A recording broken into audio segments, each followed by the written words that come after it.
Hola, muy buenos días. Antes de empezar, queremos agradecer a la profesora Marta por brindarnos este espacio y a todos ustedes por acompañarnos durante esta, nuestra primera masterclass de la maestría. A continuación, nuestro tema a tratar, sistematización de experiencias. Me presento, soy Laura Balbuena y mi compañero Fabián Niño, hola Laura, hola compañeros.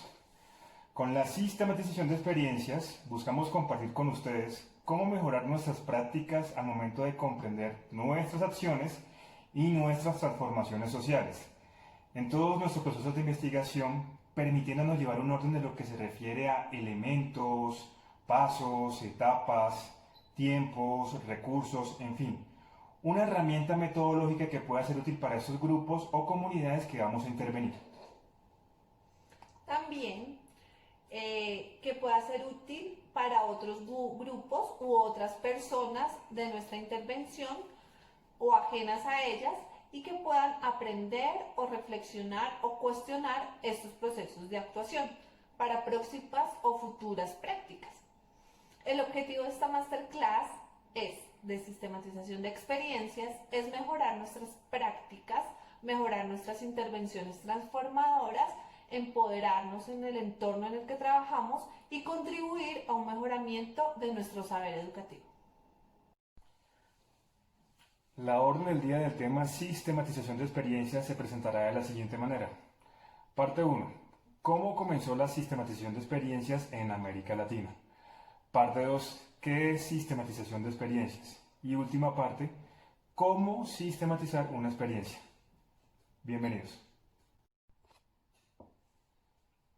Bueno, ¿cómo comenzó la sistematización de experiencias en América Latina? La sistematización de experiencias nace en América Latina como una modalidad de trabajo a comienzos de la década de los 80.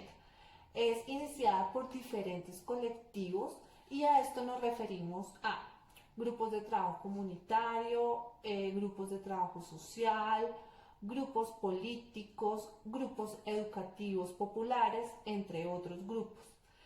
Este nace en unas circunstancias en donde había una crisis económica, socioeconómica en toda la región y el modelo educativo para el desarrollo presenta carencias. Entonces buscan fortalecer esas carencias a través de la sistematización de experiencias. También se comenta que en estos grupos populares de comienzo de los 80, que comentó Laura, contó con el apoyo de varios académicos de las ciencias sociales, dando un impulso filosófico de las siguientes escuelas. Número 1. La teoría crítica de la Escuela de Frankfurt, desde el punto de vista del filósofo Habermas, propuso para las ciencias sociales conocimiento e interés sobre los procesos de investigación. Número 2. La hermenéutica del filósofo Gadamer y el arte de comprender los textos desde una evidencia física.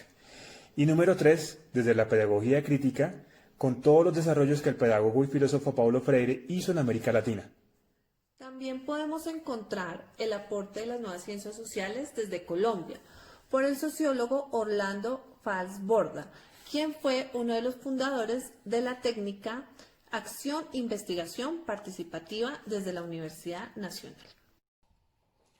Para entender un poco más de este tema, desde cómo nace la sistematización, vamos a escuchar a continuación al señor José Darío Herrera, doctor en filosofía de la Universidad Nacional.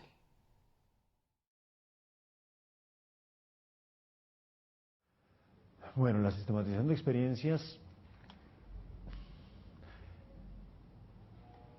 es una modalidad de trabajo que comenzó siendo una necesidad más de las experiencias populares, de las experiencias comunitarias que en la década de los 60 y de los 70 del siglo pasado tuvieron lugar, digamos, en el continente, en nuestro continente, en América Latina.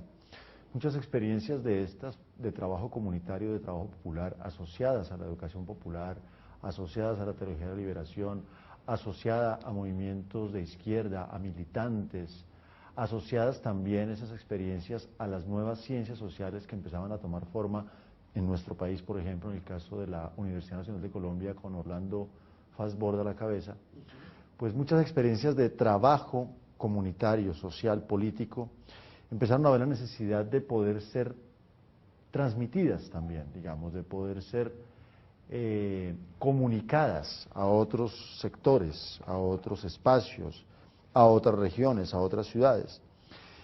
Y se dieron cuenta que una fórmula o una buena manera de comunicar las experiencias pues consistía en ordenarlas en un primer momento, digamos, históricamente, cronológicamente, también, digamos, en lo que tiene que ver con sus modelos de trabajo, con sus formas de intervención. Pero bien pronto, con el apoyo de algunos académicos y académicas, también obviamente en la medida en que todos estos activistas, trabajadores de la cultura, trabajadores sociales, se iban formando también en las universidades, pues digamos que la sistematización o ese primer ordenamiento que se le daba a la práctica, pues también digamos que sugirió una conceptualización de la misma.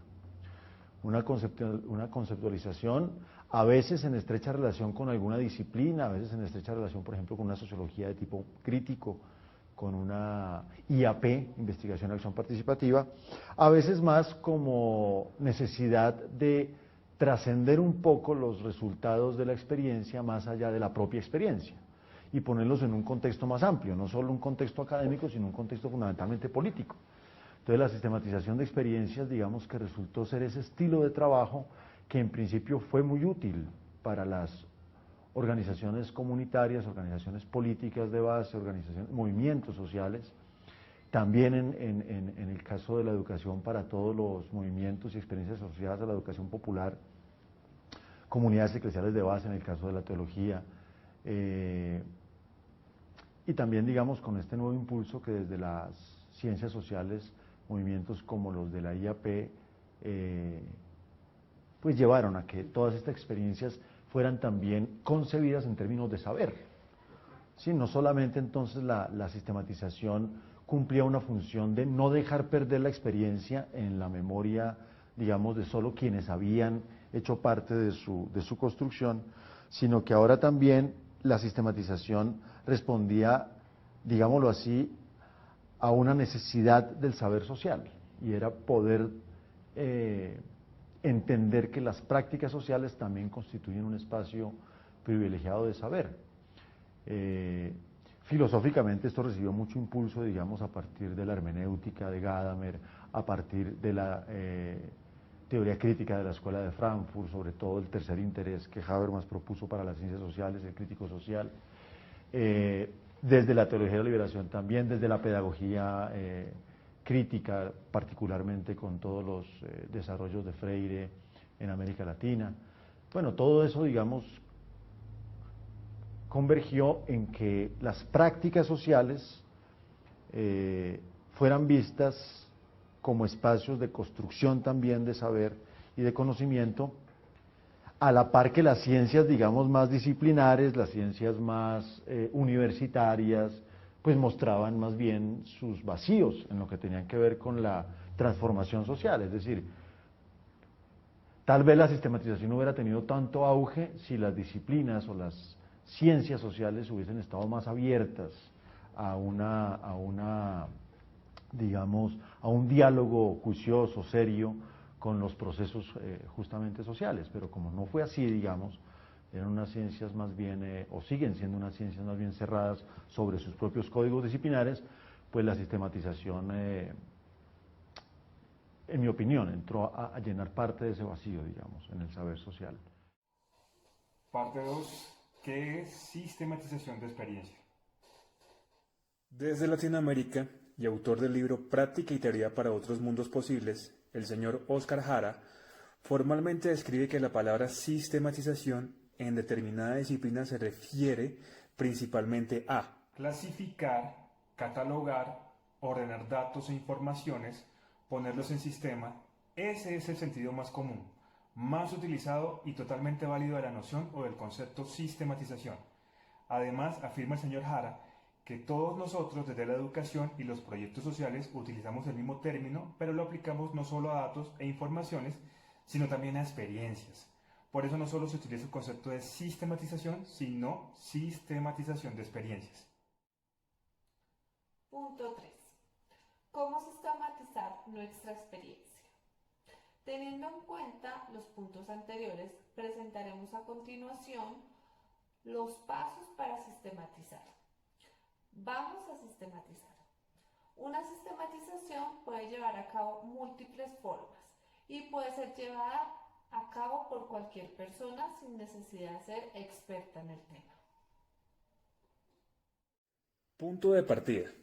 Este punto de partida se caracteriza de dos formas. Uno, ser parte de la experiencia, o dos, escoger la experiencia. Para esto podemos integrar un apoyo documental, un testimonio de los hechos. También es fundamental y de mucha utilidad las fotografías, grabaciones, filmaciones de video, dibujos, entre otros. Todo ello servirá para reconstruir el momento tal y como fue. También se puede contar con un instrumento diseñado para unificar la sistematización y la información con la que se desea trabajar, para aportar significativamente lo que pretende sistematizar de forma simultánea experiencias comunes desarrolladas en distintos ámbitos o espacios. Ahora ve a tu cuadernillo y realiza tu sistematización. Continuemos cómo sistematizar tu experiencia. Para iniciar realizaremos 3 preguntas. ¿Para qué queremos sistematizar? Aquí debemos centrarnos en el sentido de la utilidad y el producto o el resultado. ¿Qué esperamos obtener con los grupos, sus preocupaciones y ritmos de trabajo? ¿Qué de la experiencia? A sistematizar. Habrá que seleccionar experiencias concretas delimitando el lugar, el tiempo y su desarrollo. Los criterios de selección pueden ser muy variados y dependerá de los objetivos que nos marquemos, de quienes participen en la sistematización, del contexto donde se produjo la experiencia. ¿Qué aspectos centrales nos interesa sistematizar? Aquí pretendemos fijar un eje de sistematización. Partiendo de las 3 preguntas anteriores realizadas, llegaremos a cabo a nuestra sistematización. Por favor, todos vamos a nuestros cuadernillos nuevamente. Continuamos. Recuperación del proceso vivido. Consta de 2 pasos. Reconstruir la historia consiste en recoger una visión global de los principales acontecimientos ordenados cronológicamente, para lo que será indispensable contar con registro de los hechos, elaborar un gráfico a través del cual podamos visualizar de forma secuencial los hechos. Una posibilidad de reconstruir una historia a modo de cuento o narración. Lo más importante es dar una visión general del proceso que se realiza con cuidado. Significará una explicación muy interesante. Diseñar un instrumento unificador facilitará la recolección de la información, monitorear y evaluar, dado que son actividades con finalidades similares. Ordenar y clasificar la información tomando como base el punto anterior. El siguiente paso es ubicar los componentes del proceso. Para ello será de gran utilidad usar lo que se llama la guía de ordenamiento, a lo que es el mismo cuadro de preguntas que nos permitirá articular aspectos básicos que nos interesan saber del grupo. Esto puede ser objetivos previstos, necesidades planteadas de la población, logros, dudas, dificultades, acciones generales y realizadas dentro y fuera del grupo. Entonces se vincularon a organismos gubernamentales. Esto nos permitirá reconstruir nuestra experiencia y ya vista como un proceso de raíz de las acciones, los resultados, las interacciones y las opiniones de quienes llevan a cabo esta experiencia. Ahora vamos a ir a nuestro cuadernillo y seguiremos sistematizando. Análisis del proceso. Es la interpretación para lo que nos será útil responder a la pregunta ¿por qué? ¿Cómo le respondemos? A través de un análisis de síntesis e interpretación crítica del proceso. Para que ello se pueda realizar ejercicios analíticos ubicando tensiones y contradicciones que han marcado la experiencia. ¿Qué cambios ha producido a nivel local y qué acciones demuestran que el proceso ha sido beneficioso? ¿Qué factores influyeron positivamente? El punto de llegada. Para terminar nuestra sistematización, tenemos nuestro punto de llegada. Esta es la última etapa del proceso de sistematización. Con ella volvemos al punto de donde partimos, con la ordenación, reconstrucción e interpretación de la realidad, para lo cual tendremos que formular las conclusiones obtenidas. Como resultado de la reflexión sobre los momentos anteriores, las conclusiones podrán ser tanto teóricas, que permitan poder formular hipótesis a través de la experiencia, permitiendo generalizar como práctica, que además de enseñar, nos permitan ayudar a mejorar y enriquecernos con otras experiencias.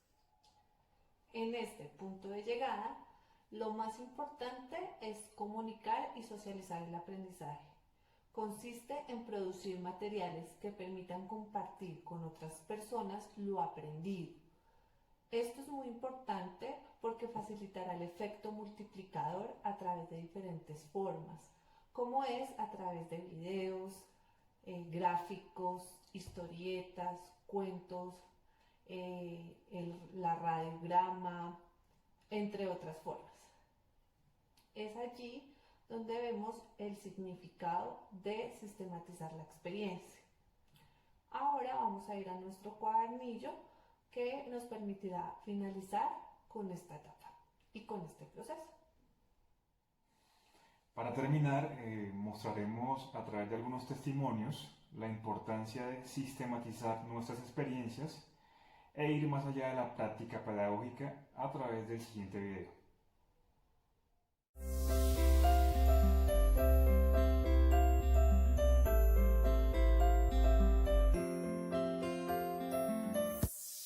Una experiencia significativa es una experiencia, una actividad, una acción que sobresalta a la labor pedagógica del día a día, que traspasa lo cotidiano para convertirse en una acción que se haga puntual, que trascienda y que de alguna manera haga que mis estudiantes, que aquellos que son mis destinatarios, pues se sientan bien, se transformen, hagan de su vida algo diferente.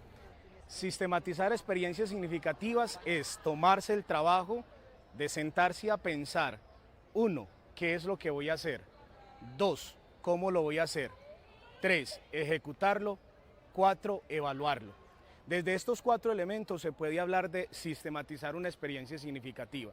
Cuando como maestro me siento a pensar qué quiero para mis estudiantes, qué quiero para que mi labor pedagógica sea diferente, estoy empezando a pensar en la propuesta de mi experiencia significativa. 2, diseñar esa propuesta, hacerla visible, hacerla real, escribirla. 3, llevar a cabo esa propuesta. Después de escribirla, empezar a generar esas acciones concretas que mi experiencia o mi trabajo me vayan a hacer algo diferente. Y 4, sentarme a evaluar. Este tipo de convocatorias son muy importantes porque resaltan la labor docente. Me invitan como docente a cualificar mi labor. Me invitan a mostrar lo que estoy haciendo y que el resto de docentes aprendamos de esas experiencias que tienen muchos docentes. O sea, ese día fue un mar de información, de conocimiento que nosotros tuvimos al escuchar las otras experiencias y a mirar que sí se puede, que muchas veces mis condiciones son mejores que las que tiene el profe que lleva la experiencia. Pero cuando el profe me muestra que con lo poco que él tiene allá en su escuelita, alejada, sin comunicación, con las cosas mínimas, puede hacer cosas grandes y maravillosas como esas experiencias que llevan allí, eso me anima a mí a mejorar la calidad de lo que yo estoy haciendo, a no quedarme atrás. Profes, directivos, instituciones educativas, vale la pena postularse, pero vale la pena primero pensarse en esas prácticas pedagógicas. Eso que hace que su institución educativa, su aula de clase, su entorno escolar sea diferente. Vale la pena postularse y vale la pena ser parte de estas experiencias significativas que la Gobernación de Antioquia, que piensa en grande, tiene para nosotros.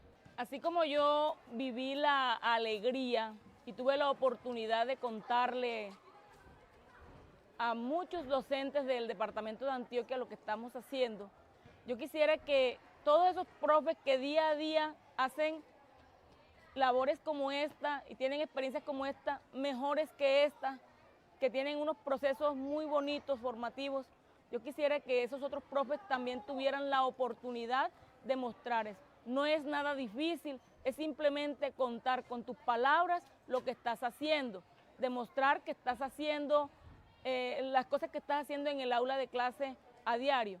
Porque si nos ponemos a mirar todas estas experiencias, vemos que no son cosas del otro mundo, es simplemente tú decir lo que tú diariamente haces para que el conocimiento llegue de otra manera, o de una manera lúdica, de una manera a tu estudiante.